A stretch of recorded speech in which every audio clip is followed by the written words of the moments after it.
Hey, I'm Tyler. And I'm Katie. You're listening to Not-Stalgia, the podcast that you have to listen to 100 times because a drifter put a curse on you. Kate. It doesn't sound so good. Have you ever seen the TV show?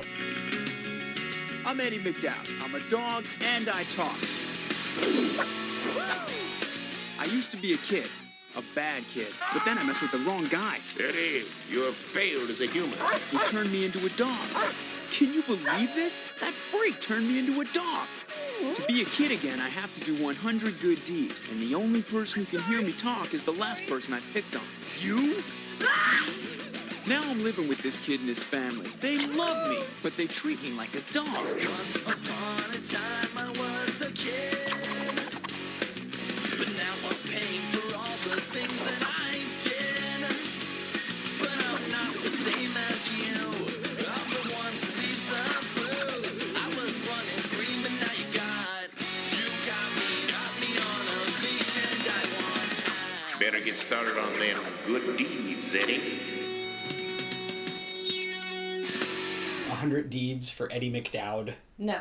Well, Kate, the premise of this show, and this is real, from Nickelodeon in 1999, is that there's a boy, like a young lad, maybe a middle school, high schooler age boy. Okay. He's a bully, he's mean, he's awful. Wow, what a punk. And then one day he meets a drifter, like a vagrant, Like a homeless person. who puts a curse on him, which turns the boy into a dog Good for that unhoused person. I'm glad. Until he performs 100 good deeds as a dog, and then he can be transformed back. What are a dog's good deeds? Like, I buried that bone real good. No, I like licked my butt so good. No, he has to do actual good deeds, and it's challenging because people can't understand him. The only person that can hear him speak English is the last kid he bullied before he got transformed. You know what? That's a great premise, because if I was that kid, I'd be like, all right, dog boy, you're stuck as a dog.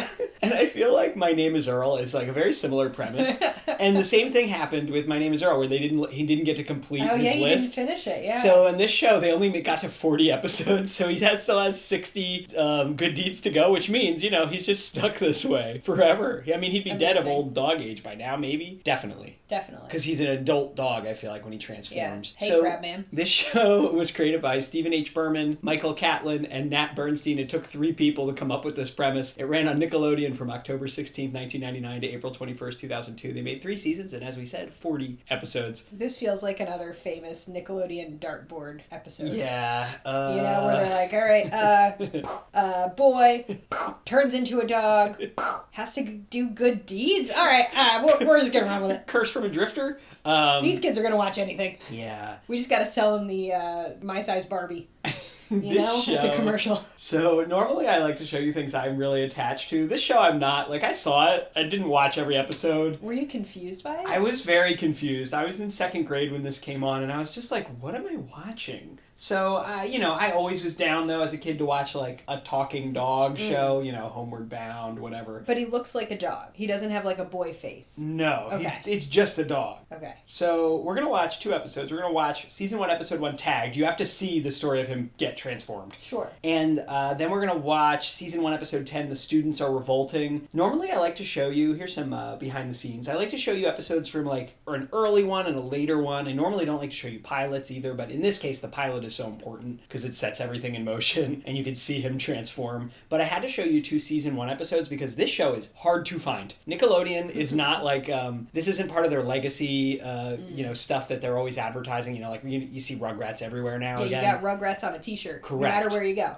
100 Deeds for Eddie McDowd is not getting that kind of love. I'm not getting that at the JCPenney. So you can't find it on, what are they on, Paramount Plus? You can't find it anywhere. So all I was able to find on the internet was Season 1. So thank you to you archivists out there who are keeping the Season 1 of this show out there. But you are the real heroes. I hope that you get a 10% discount at restaurants. We're never going to find Season 2 or 3. I'm so sad. God bless you, internet archivists. All right. The last wall between us and chaos. The thin orange line. What's wrong with me? Look, I don't know what's going on, but I give. You win. Game's over. Eddie, you have failed as a human. But this is your one chance to change. I don't want to change. I like me. Yeah, well, no one else does. Just change me back. Be seeing you around, Eddie. Better get started on them good deeds.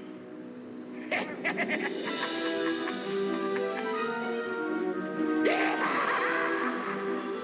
That kid is really skipping a lot. It was just a little pup. All right, now we got a wacky scene involving a doggy and a dog catcher. The dog catcher is chasing the dog, and that dog looks pretty lovable. He looks pretty cute. I wonder if he's going to be a dog actor. How much was this dog actor getting paid, do you think? Probably in bones. Who's this, like, Kmart Kathy Bates? Yeah, she is. She's like a budget Kathy Bates. It's not good. I wish I had just regular Kathy Bates.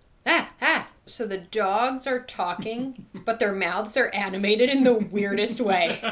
Right? Yeah. Like, it's not like they just put some peanut butter on the dog's teeth. No. You know? It's No. like computer animated. And not greatly. We've really joined this in medias res. Like, he's already the Seth Green dog. Uh-huh. Now we get to see Eddie in his human form before he was turned into a dog. And you know he's a bad boy because he's got a bandana on his head and a wallet chain. Look, Oh, and teachers he's are got running like from Doc him. Martens on. Is this before or after Columbine? Oh, also starring Danny Tamborelli. Oh my god. Who? Joe Piscopo as Salvador. All right, so he's got some like spiked bracelets. He's got a bowling shirt that's got flames on it. Check out his rings. Oh yeah, he's It's like got a skull. scary rings. In the background, Eddie McDowd is just bullying someone, beating up some person. Oh, butterfly clips. Yes. The fashions are really Oh, good. the on fashion these is great. School scenes So here. this new girl, whatever her name is, has got like really thick hair, which I'm like always excited to see on a kid that they're like embracing having thick hair. As someone who has like oddly thick hair for my head shape, she's got butterfly clips holding it back, which is amazing. I think the butterfly clip should make a comeback. Can you describe Danny Tamborelli's look Oh, that's here? Danny Tamborelli. He kind of looks kind outfit of is like a. this? That's something that you would wear. Hey. Okay, so you were obviously heavily inspired by Danny Tamborelli in this show. He's got on like a gold wide lapel shirt and then a mustard colored blazer and then a burgundy boater hat. It's like a fedora And like type. pleated black pants. Whew. It's a bad look. All right, so this story is told kind of through flashbacks where Eddie McDowd is just being an asshole to other kids. And then He's in the pound telling it as yes, a dog as a to dog. another dog. He's like, how did this happen? I was just a Right. regular kid. Well, not just a regular kid. Oh, he's a mean kid. Absolute terror. God, the amount of like oversized stuff that kids wore in the 90s is just shocking. I like that we're not showing Eddie McDowd's face. Yeah, it's interesting. Right? But because maybe it doesn't line up with like Seth Green. Why didn't they just cast Seth Green? Because Seth Green is a little old to be a high school kid, right? 1999? He was Dr. Evil's son not long before this. I think they just couldn't afford his on-camera Yeah. price. I Yeah, I know. think Eddie McDowd is in the Trenchcoat Mafia. Yeah, Eddie McDowd is about to attack this child. I just can't believe Danny Tamborelli's here. He's in like every Nick show. It's great. All right, so they have Eddie McDowd and his bully friends have hoisted this child up on a flagpole. Hoisted. Eddie McDowd is throwing rocks at dogs, This which is is worse an than offense anything that I he's done. cannot abide. Yeah, he's just in an alley trying to hurt doggies. But what happened to Eddie McDowd? You Oh know? yeah, he's definitely had some adverse childhood experiences. The car, he said the dog got in an abandoned car. He kept throwing rocks at the car, and then the car burst into flames. It just blew up. Wow. But this unhoused old man saved the dog. And then this old unhoused man cursed him. He's like an evil wizard, I guess. Like, I can't tell. I think they probably wanted to make him a gypsy, but they were like, Yeah. maybe... It's just so weird that they haven't shown his face. Yeah, they're not going to show Eddie McDowd's human likeness. It is really weird. The shots are so unusual. All right, so the gypsy has... The unhoused man has called a storm to scare Eddie McDowd, I guess. I don't know. They're in an alley that's on fire. He did a rhyming spell cast. Yep. Oh, the horrific transformation done in shadow. I do like this little dog, though. It's a cute dog. So his companion friend dog is like, why would you want to be a person? Being a dog is so good. Oh, God. Yeah, he's going to get put down. So they keep mentioning, like, anyone who's bad gets to go to this room, and it's obviously a euthanasia chamber. Yeah. Now the little boy who was bullied by Eddie McDowd has arrived at the pound and realized that he can talk to the dog. Just what a bizarre premise. It's a weird premise. I like Salvador, though. All right, so Eddie McDowd, because he could talk to this one kid, has to convince him to get his dad to adopt him. Also, this kid's shirt is 5 sizes too big. Easily. The 90s are hilarious. It's not fashionable either, his. Like, he's wearing like your science teacher would wear. Like How dare you say it's not fashion, Tyler? Now Eddie McDowd is just peeing in the pound to get revenge on the dog catcher. They really took that dog quick. There was no vetting process. It was the 90s. Yeah, I guess from the pound, yeah, they're just like, all right, take it. We're just going to kill it anyway. They didn't have to fill out a form. I kind of like this sister's energy. She's mean. Danny Tamborelli just called. She hung up on him. Oh, no. He's stalking her. How many of these hats does he own? They're solidly middle class family, but they've spent all their money on Danny Tamborelli's hats. Oh no. Oh. So obviously Eddie McDowd was checking out The sister. Big Shirt, Big Pants. What's that kid's name? I have no idea. The kitty bullied. The kitty bullied. Who's now his owner. Sister. Yeah. He like licked her face and it's like, hey baby. So she's being aggressively pursued by Eddie McDowd, who's a dog, and her next door neighbor, Spike, played by Danny Tamborelli. It's not a good life. No. Does this even count as a good deed? I don't think so. His bully friends are attacking Justin now, and he's gonna save him, I guess. But they're only attacking him because he's turned them into monsters for years as his lackeys. He's enabled their poor behavior for many, many years. Yeah, now he's gonna stop them once, and that's a good deed. Now he's biting his friends. Is the music kind of like a ska soundtrack? It's soundtrack? very ska forward. Wow, this is great. This really has I know a good... that ska is the music that plays in your head all the time for some reason. Oh my god. So the dog just bit his friend's finger, like to get him off of a fire escape, but even in the dog acting, it doesn't look like a bite. It was just like a gentle mouthing. It was like, ong, ong, ong. I love when dogs mouth things. I really do. Yeah, a lot of horns in the music. This is great. The 1999 aesthetic here is just on point. It was the one brief amount of time we weren't in a forever war. We weren't in a recession. Bill Clinton was president. Things were going great, except for Monica. Oh, what do you think so far? It's not good. Listen to this music at the credits, though. Yeah. It's go time. Mailman, mailman, mailman. Oh, look at those plump thighs. Nice jump, but I am still gonna get you. Ow! Oh, neither rain nor sleet nor dead of night shall keep him from wearing hot pink boxers. Sometimes it's good to be a dog. Oh, my friend, you speak the truth. Hey, what do you say we sniff some strangers, huh? Oh, Sally, you read my mind. Just gotta do one thing first. Moon over Miami. Beautiful, Eddie. Beautiful. Nothing's better than pants in a mailman, baby. Now that's what I call a special delivery.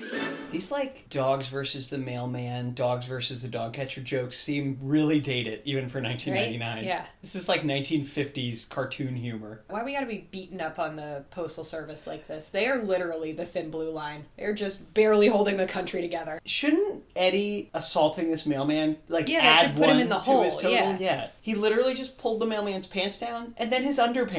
It was really rude. That's assault. Also, I love that this dog... Oh, here's the intro. They didn't play it in the first one. Yeah. What'd he say? I'm a dog. And I talk.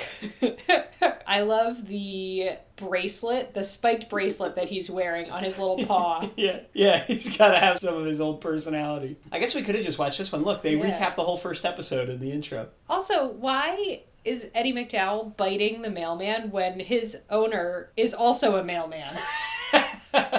Like, he is literally trying to sabotage his own father's money-making. It's so confusing. He had an irresistible urge to bite his own dad, his own master's butt. Is he gaining, like, dog Yeah, the longer he urges? stays in dog form.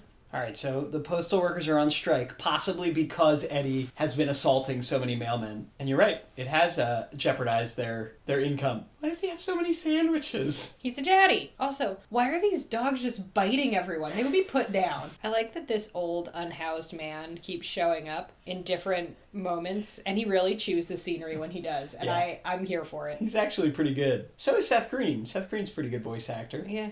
Oh, here's that ska music again. You do love ska. Look at these kids having ice cream in their school lunch. Freshly scooped ice cream in cones. This dad just wants to do well and make money for his family. Yeah, I don't even know if we said it. I hate this trope. The dad is their substitute teacher now because he's on strike from the post office. And the son is mortified. Does this son like money? Does this son like to eat? I feel like the desperation to do good deeds would lead you to become like Richard Jewell. Yeah, oh yeah, he's like setting fires to put him out, Yeah, you know? allegedly. All right, both of these plots are really... Not good. Yeah, they're tiresome. They're lacking. Eddie McDowd is balancing his need to do good deeds to stop being a dog with his absolute insatiable need to bite mailmen and delivery men's legs and butts. The Drifter is the highlight, though, Absolutely. every episode. Easily. Eddie, your desire to bite these men's calves must be overcome. The Drifter is making you genuinely laugh a little bit. He's so silly. He really comes in, he chews the scenery, and then he leaves. It's perfect. He, like, called in a storm and was just dancing around going, ooh, ooh, like, pointing at trees, and then the wind would blow. And he giggled. It's a big performance. And look, now he's gone. The other story is that the dad is now the woodshop teacher, and even though the strike at the post office is over, he quit the post office. He's permanent here now, somehow, with no teaching certificate. And he's just so passionate about teaching woodshop. The kids seem to be learning more than they ever have, but all the kids are like, ugh, he's teaching us too much. Here's Brenda Song telling us about how children need boundaries from their parents. How could he be this way to his daddy? Maybe we just don't live somewhere where there's wild dogs. Maybe? Like Mexico?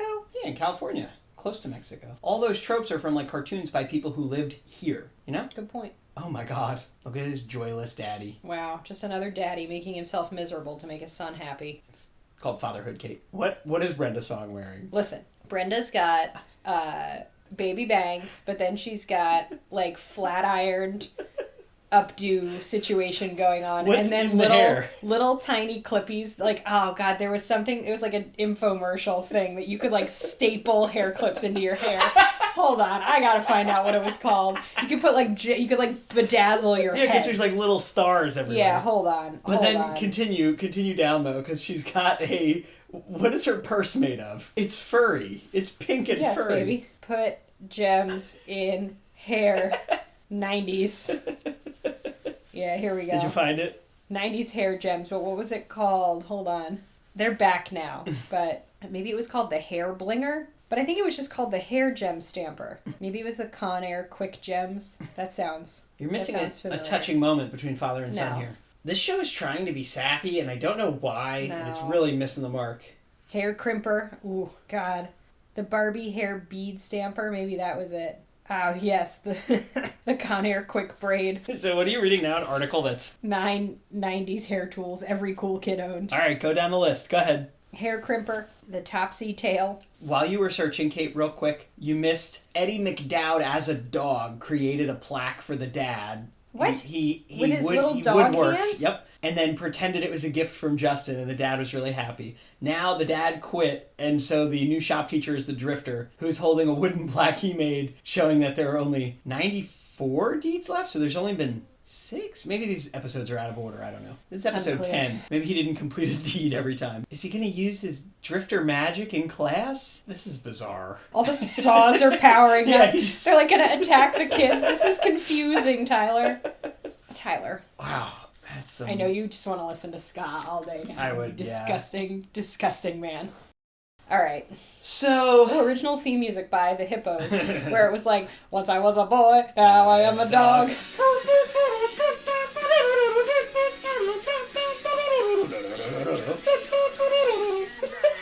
Let's put the regular music under Tyler's version again, just to see how it lines up, please.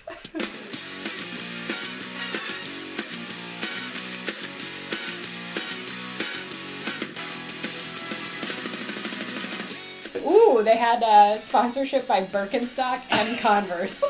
Oh, How? a lot of people were wearing Converse in the first episode. I didn't notice it in this one, but the Drifter had them on. Yep. And I think at least 1 or 2 other people had them on. Okay, Kate, before you tell us how it was, could you please read all 9 items from that list? Okay, so this is bustle.com. All the cool kids of the 90s had these hair tools. What do we got? The hair crimpers. Okay. See that? Oh, You it's just remember like those? a purple... No, I don't remember Oh, any of Tyler, these. Maybe come the on. commercials. The Topsy tail.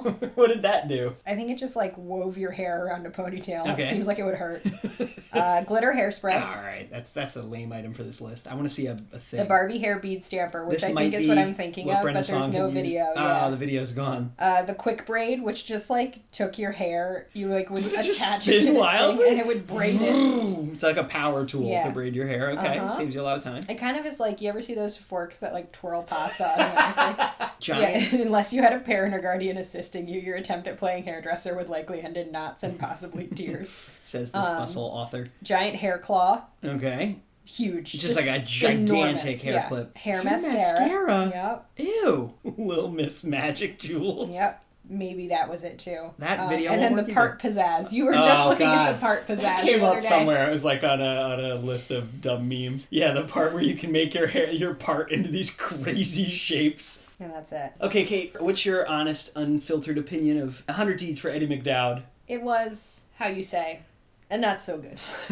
Can you tell us one or two things that were good about it? Any redeeming qualities? Besides the really, scoffy. I loved they're calling him a drifter, which doesn't feel super respectful. He calls himself a drifter. He does call himself a drifter, but maybe he's constrained by the language of the time. It's true. He's more of a wizard. He really is. Yeah, He seems he's like a wizard, like a magical hobo character. Hobo's not okay either, I don't think. No. No, Hobo's making a comeback. Okay. There was just a podcast about it. It's about riding the rails. Okay. I'm gonna listen to it. Hold on, what's it called? It's like, hold on, I'm looking it up. I just heard about it on NPR, so you know it's legit. And they said it's okay to say, you got NPR's permission to say hobo again? Yeah, hold on. Where is it? It's like Riding the Rail podcast. Train hopping podcast. Let's try that. City of Rails. There you go. I think. Yeah, because it sounds very interesting. This woman's literally trying to find her kid who decided on the day of her graduation she was going to disappear and ride the rails. Anyway, What'd you think back. of Seth Green? I liked his voice acting. That's it. So he's okay. So yeah, Seth I think Green's okay. as a kid, for some reason, I was scared of Seth Green. Huh. Did my parents tell me to be scared of Seth Green? Probably. Well, Probably. He had a very severe, edgy look in Austin Powers. Yeah. Maybe you somehow caught wind of that. I don't know. I don't know. I don't know what else. Maybe I thought he was Carrot Top. Because you Interesting. should be scared of Carrot Top. Any other redeeming qualities? The fashions were fun to look at. Fashions were pretty fun. I liked the dog was cute. Yeah, it did have a cute dog, except when his mouth moved. I did not like when his mouth moved. And Did his you little like- tiny teeth came out. Did you like the other dog? No. Salvatore? No. Yeah. Okay. And all the other actors were Mediocre. pretty at bad. best. Here's what I want to know, and this is kind of the point of this podcast. My opinion is Nickelodeon in the early 90s had really good live action shows. Like what? Pete and Pete, speaking of Danny Tamborelli, Clarissa Explains It All, Salute Your Shorts, and then the quality dropped by the time you get to your All That and Keenan and Kel, which is mid-90s. But then the quality drops by the time you get to 100 Deeds of Eddie McDowd and like Cousin Skeeter, which we did these back-to-back because in my mind they're kind of a companion piece because they were airing at the same time. Sure. Do you think, as someone who watched all of these as an adult, that those ones were actually better, or are they all kind of in the same gumbo of quality? I don't think any of them are necessarily great. Like, you did not enjoy when we did I thought for sure you would, and I was wrong. Pete and Pete, Our Adventures of Pete and Pete. You didn't find it special. No, why would they tattoo a child? Or better than anything else. That's child abuse. And how about Clarissa Explains It All? That wasn't that meaningful to you? No, I felt like it could have been better.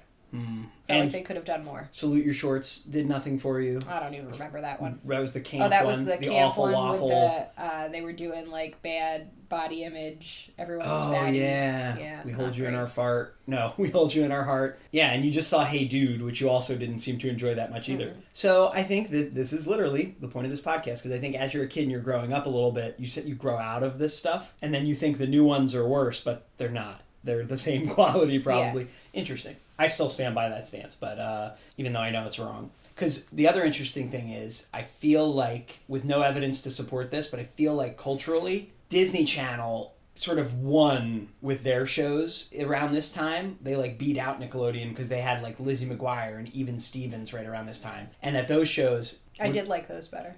Right? I think everybody did, more than 100 Deeds for Eddie McDowd. So I feel like Nickelodeon like somehow dropped the ball here and Disney picked it up and they took the tween TV show demographic and obviously have made it into an like unstoppable juggernaut. Although Nick held in there later after I was a little too old to be watching like iCarly and stuff. They're after my time. So who knows? So we've seen 100 Deeds for Eddie McDowd. I'm glad we watched it. I didn't remember it too well. So I'm glad I got to see what it was all about. I'm glad you gave it a shot for 2 episodes.